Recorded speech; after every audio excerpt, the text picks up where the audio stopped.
I think this is not the end of the bull market like some of the stock traders might have thought. 4,000 is not the top. Silver is not the top 50 is not the top in silver. In fact, 50 is probably now the bottom of silver, right? Any dip below 50, you want to buy because you're probably buying the floor, right? 50 is probably the new 30, right? I said the same thing when silver got above 30, that's probably the support. And that's what happened. Couple of dips below, but now here we are, 50. And 50 may be the new support. I think you're lucky to be buying silver at around $50. Financial expert Peter Schiff believes we're far from the end of the silver bull market. According to him, the recent surge past $50 isn't a ceiling, it's a new floor. He explains that silver's past dips below $30 served as support levels, and now $50 may take on that role. As global uncertainty grows and currencies weaken, investors are viewing silver not just as a commodity, but as a store of value and hedge against inflation. Schiff suggests that any dip below $50 could be a buying opportunity, signaling strength rather than weakness. If you value real insights on gold, silver, and market trends, subscribe, and stay informed for more expert perspectives. What I advised last week, the week before, and the week before, buy gold and silver now. If you don't own any gold and silver, well, shame on you for not buying it already, but you know what? No time like the present, right? You can't go back in time and buy it a few weeks ago, but the same thing will be true a few weeks from now. If you don't buy it now, you won't be able to go back in time later and buy it now. So just buy it, right? Don't procrastinate. Figure out how much gold and silver you need and make sure you own it.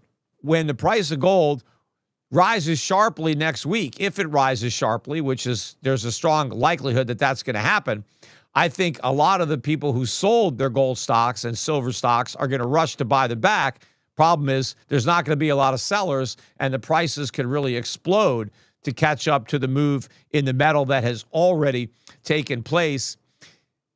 The U.S. dollar also fell, had a pretty good decline, I think 70 basis points in the dollar index today, but it still managed to close positive on the week, which is interesting because the entire time that gold and silver were rallying strong, the dollar was also going up. The dollar didn't fall until today. And if today is the beginning of a reversal of that short-term trend, and if you remember, when Trump first, announced Liberation Day, the dollar tanked. If this is kind of Liberation Day light or just kind of an escalation or a new phase of the tariffs, because now, he's really getting tough on China, maybe this will be the beginning of another big drop in the dollar. The retail public is just getting in on this trade. Investors are finally being told by their Main Street, Wall Street firms to include gold in their portfolios. They haven't been responsible for the run-up. So gold has gone from 2,000 to 4,000 with very little private investor participation. It's all been driven by global central banks. And global central banks aren't anywhere near finished buying. They are ongoing buyers. They have so many dollars to divest, and they've got to buy gold. So now the investing public is just joining. So the upward pressure on gold is going to intensify. But on silver, because the central banks were never even part of the silver story, that's why silver took so long to move. Silver now is being bought, I believe, by retail investors or some institutions that now realized how cheap it was. But it's still cheap. Right? I think anything below 100 still is cheap. So $50 silver is still cheap. I mean, because $50 is what some people paid for silver in 1980. There's not that many things that you could buy that are at the same price they were in 1980. So silver is a bargain. And so even though the media is now focusing on gold and silver, I don't think that that's some kind of time to sell, cash out, everybody is buying. In fact, I think the gold story is going to die for a while until it's 5,000. And then once gold hits 5,000, they may start talking about it again. But it'll probably like drift away from the headlines, and the media will just go back to covering other things. In particular, Bitcoin. But one of the other things that really bothers me about the coverage, every time I saw somebody on financial news mention the price of gold, talk about gold, they also interjected Bitcoin. Like the two are the same. You can't talk about gold without talking about Bitcoin as if the two have anything in common. They have nothing in common. But the Bitcoin promoters want people to believe that Bitcoin is digital gold. That's the whole story that they're trying to sell. Now that gold is already closed above 4,000, that is a significant psychological breakthrough. And silver hitting an all-time record high. That's the one thing that hasn't happened. Gold was hitting record highs, but silver had not. And that was one of the reasons I kept telling everybody, buy some silver, because it hasn't even gotten back to its 1980 peak. Well, now it took out the 1980 peak. Silver finally made an all-time record high, and it closed at an all-time closing high. So you have silver breaking out above 50. You have gold breaking out above 4,000. I think it's far more likely that money is going to rush in to buy that breakout than is going to cash out and take profits. In fact, I think the profit taking already happened on Thursday. I think the guys that wanted to sell the highs already did it.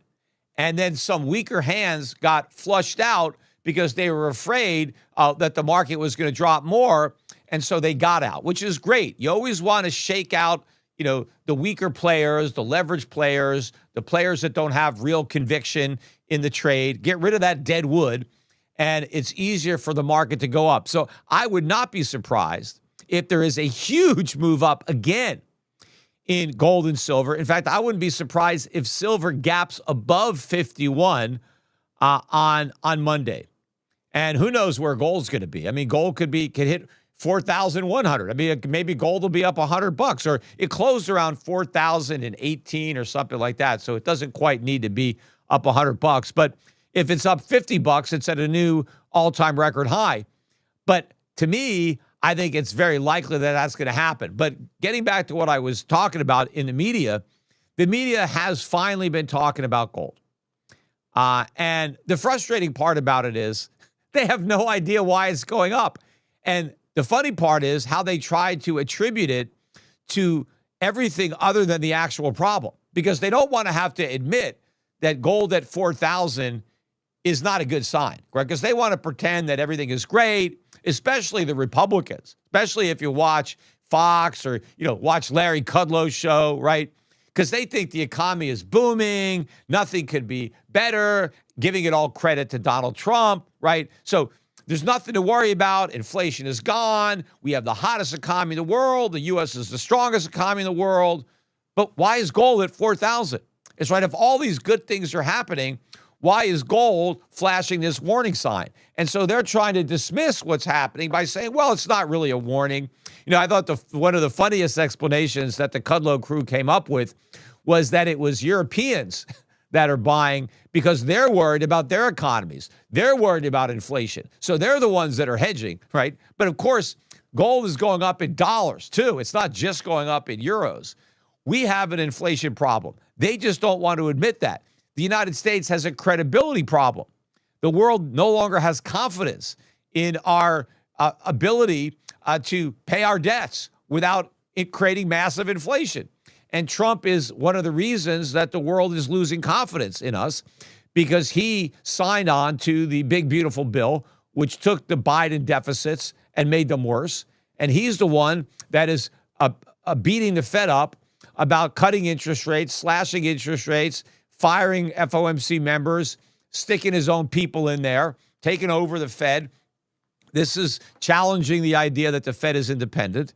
Peter Schiff highlights that despite what some investors think, this isn't the end of the bull market for precious metals. It's just getting started. He emphasizes that both gold and silver are breaking historic resistance levels, with gold surpassing $4,000 and silver hitting new all-time highs above $50. Schiff argues that silver, even at $50, remains undervalued, especially when compared to its 1980 price. A rare case where history meets opportunity. He points out that global central banks have been driving the gold rally by divesting from the dollar and accumulating gold, while silver's momentum is now fueled by retail and institutional investors recognizing its relative affordability. Schiff believes this combination of monetary distrust, inflation fears, and limited supply could propel metals much higher, while the media scrambles to explain gold's surge with alternative narratives, from European inflation fears to speculative buying. Schiff insists the truth is simpler. Faith in the US dollar is fading, with deficits soaring and confidence in US fiscal management eroding. Investors are seeking real, lasting value. The setup, he says, is clear. The metals are just beginning their move. Let's get into the interview.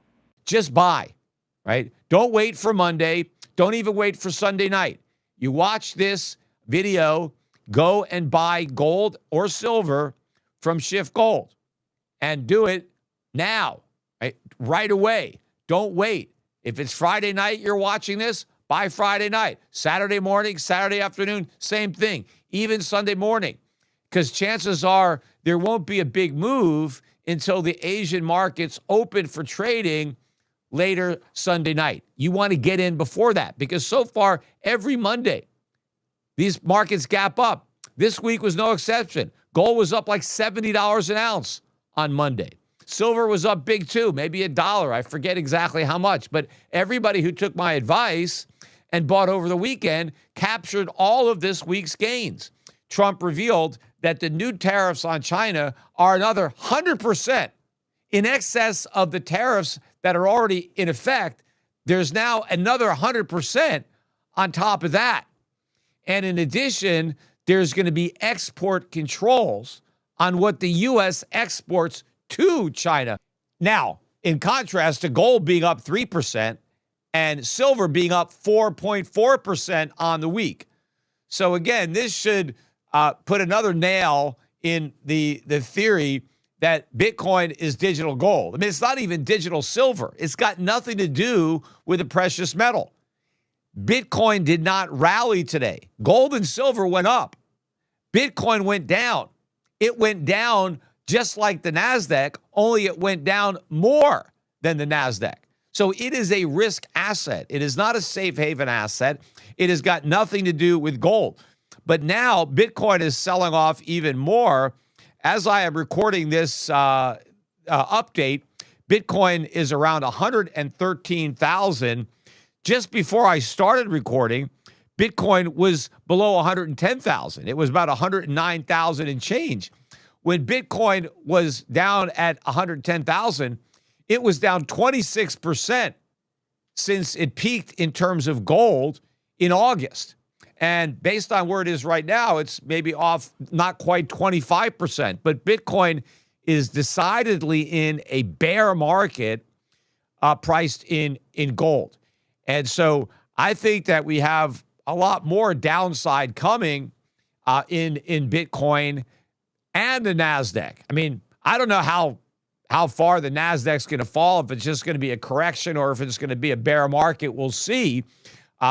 Clearly, there's been a lot of enthusiasm for tech stocks, and the valuations are at nosebleed territory. So anything could justify this. But of course, we know from the past with Taco, Trump, maybe he'll come out on Monday morning or Sunday night. If it looks like the stock market is really selling off, maybe he'll come out and say something that will reverse that decline. The reason that people need to own gold, the reason that people need to own silver, these are real stores of value. They represent actual precious metals that are scarce, naturally scarce, not a man-made construct. And they're scarce also in the sense that there are no real substitutes. If you need gold, you need gold. Gold is the only metal that has those particular properties. You don't need Bitcoin. There's thousands of other cryptos that basically can do whatever Bitcoin does. In fact, a lot of them do it better and faster and cheaper than Bitcoin. So it's not even really scarce in that sense because there's so many substitutes. They just have a different name. And of course, it's not scarce in the sense that each Bitcoin can be broken up into 121 million Satoshis. So there's the total supply, 100 million Satoshis. So there's 2.1 quadrillion Satoshis. Nobody needs to buy any particular quantity of Bitcoin. One Satoshi will do you, right? Or you could buy a few 100,000. There's enough for every man, woman, and child in America, or in the world rather, to have a few 100,000 Satoshis. But for all practical purposes, you can't break gold up into that tiny of a quantity. Because if you need gold, you need a specific amount of gold to do the job. A microscopic speck isn't going to do it. But for Bitcoin, you don't do anything with it anyway. So it doesn't really matter how many sats you have. And remember, Bitcoin is just an arbitrary bundle of Satoshis. They could have said that each Bitcoin doesn't have 100 million Satoshis. It has 10 million Satoshis, in which case there wouldn't be just 21 million Bitcoin. There'd be 210 million. Or they could have said each Bitcoin is 10 million or a million Satoshis rather. And then there'd be 2.1 billion of these things.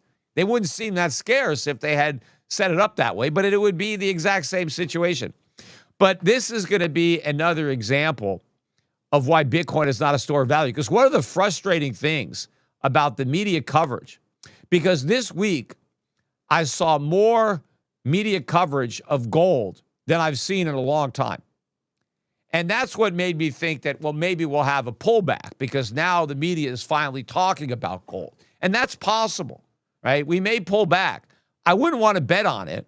And even if we get a pullback, I don't expect the pullback to be significant. I think there's too much buying that's going to be coming into the market for there to be that big of a pullback. And therefore, it doesn't make any sense to wait for one. In a time when digital assets falter and tech stocks wobble, precious metals are once again proving their timeless value. Gold and silver continue to shine as true safe havens, real, tangible stores of wealth that can't be replicated or inflated by code. While speculators chase volatility in Bitcoin or the NASDAQ, those holding metals are protecting purchasing power against uncertainty. Schiff's message is clear. These markets aren't just reacting, they're redefining value. Every dip is opportunity. Every ounce is security. The bull run may just be beginning. Thanks for watching. Don't forget to like, share, and subscribe for more insights.